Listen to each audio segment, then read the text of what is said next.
Hey everybody, I just wanted to hit on a couple things. We're using UV resin to repair and fix and smooth out your prints.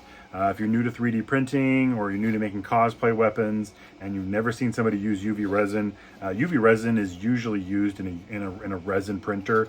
And I have a resin printer, but I've found this trick to be really handy. I do sometimes use Bondo glaze. You can see it here.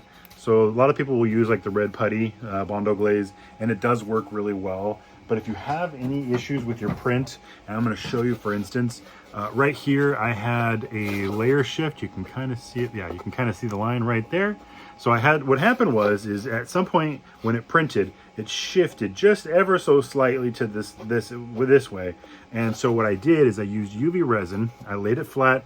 I brushed on UV resin in this area right here because I sanded it. When you sand it, you can see the low spots, right?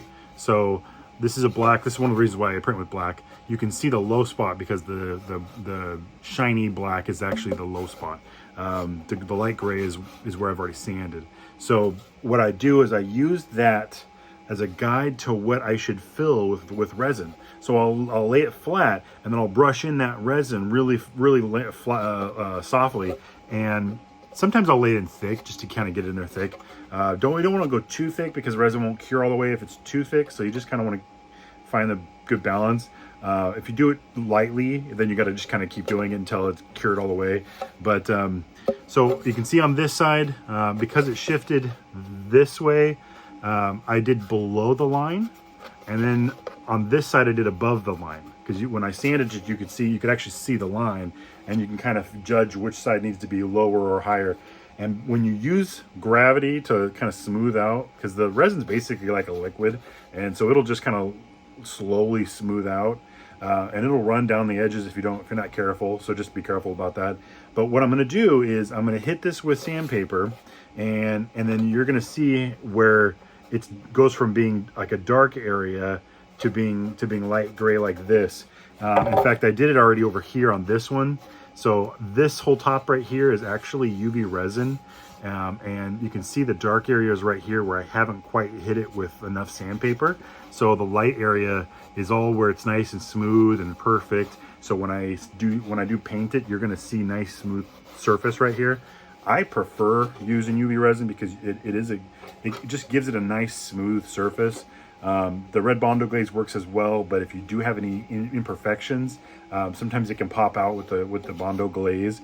This doesn't dry additionally after you've used it. So like the red Bondo glaze will actually keep curing until it's fully cured. And if you paint it too soon, it actually can kind of shrink, under your paint, which can cause more issues.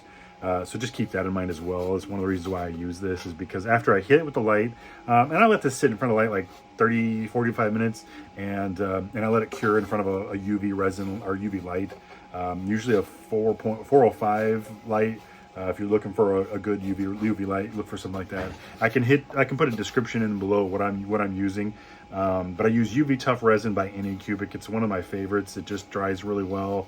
It doesn't leave a tacky residue. Some of the cheaper resins I've used in the past leave a tacky residue. So that's one of the reasons why I use UV Tough's resin.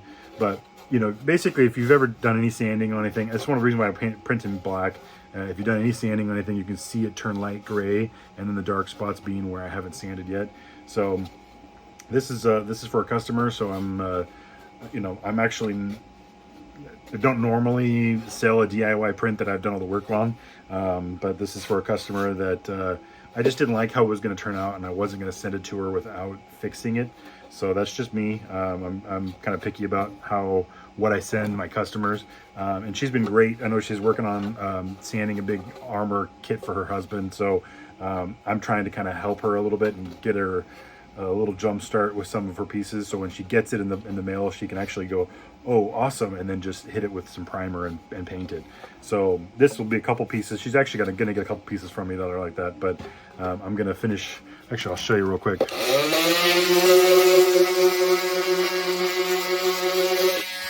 So you can see when you hit it with sandpaper how it turns like a light color.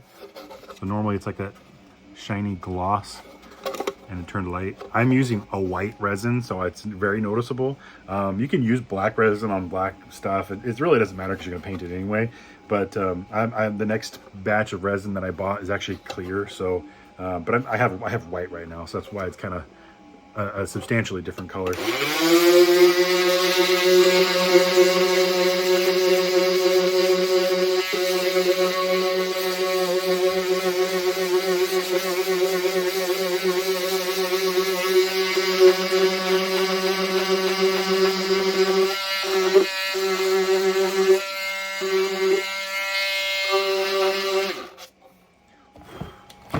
All right, so there you can see it. It's all almost one color now, and that's flat, that's smooth. So it doesn't have this dark shading. That means it's not I don't have to put any more resin on it. It'll be smooth. When I spray it, it'll be smooth. So that's a really cool trick if you guys haven't used UV resin. This stuff is bad for you, so you should probably wear a mask. I probably should be wearing a mask. I know right now it's kind of making my throat itch, so not itch, but it kind of feeling dry, raspy. But yeah, so that's how you use UV resin to repair or smooth out prints. It's one of my favorite methods of making a print look really nice.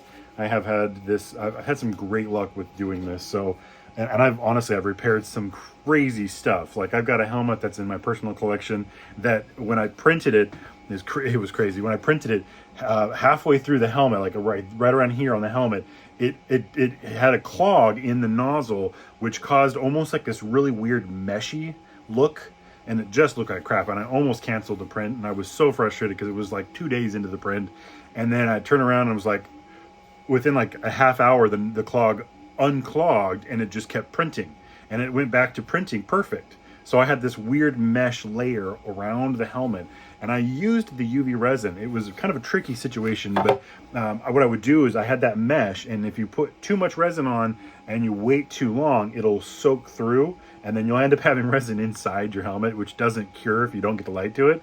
So you have to be really quick about it. When you brush it on, you hit it with the light, and then you brush it on, and then you hit it with the light, and it'll cure really quickly, and it'll actually create a layer, basically an outer shell. And it worked great. The helmet is phenomenal. You would never know. I only know because I did it, all the work, and I have videos to show how I did it. So it's kind of crazy, but I love using UV resin for that reason.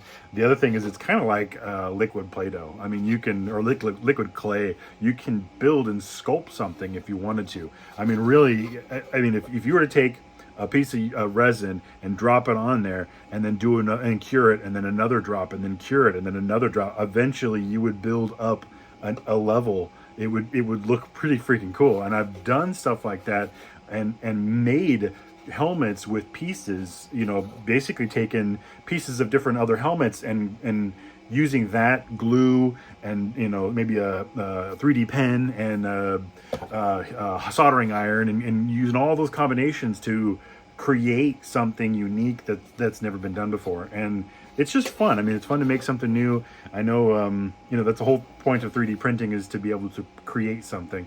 But if you're able to do it on top of what you've already 3D printed, it's even that much more fun and that much more unique. So this is another thing to kind of show you. You can see where it had like this almost like a ghosting effect, where it probably shook when it was printing, and it kind of caused a ripple. So what I'm going to do is I'm going to lay it flat, fill that void, fill that area right there with UV resin, and then I'll cure it, and then I'll sand it smooth, and you'll never even know it was there.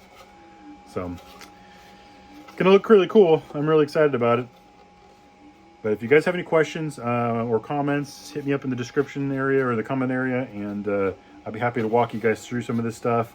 3D prints fail sometimes, and sometimes you have issues. And if you ever want to repair it or replace it or something like that, sometimes it's cheaper to just reprint. But oftentimes you can repair something. If you're cheap like me and you just kind of want to make it work, you can do that. You can use UV resin to, like, if you buy a print that has to be glued together, you can actually use UV resin to feel that seam. And if you fill that seam up with the resin and you cure it, you can actually make it look like one solid unit. And if you glue it and everything together, all of that combined will actually help strengthen the piece as well. So there you go. There's some more information on making some cosplay props and how to fix things using UV resin. Thanks for watching, everybody. And if you have any questions, I'm your guy.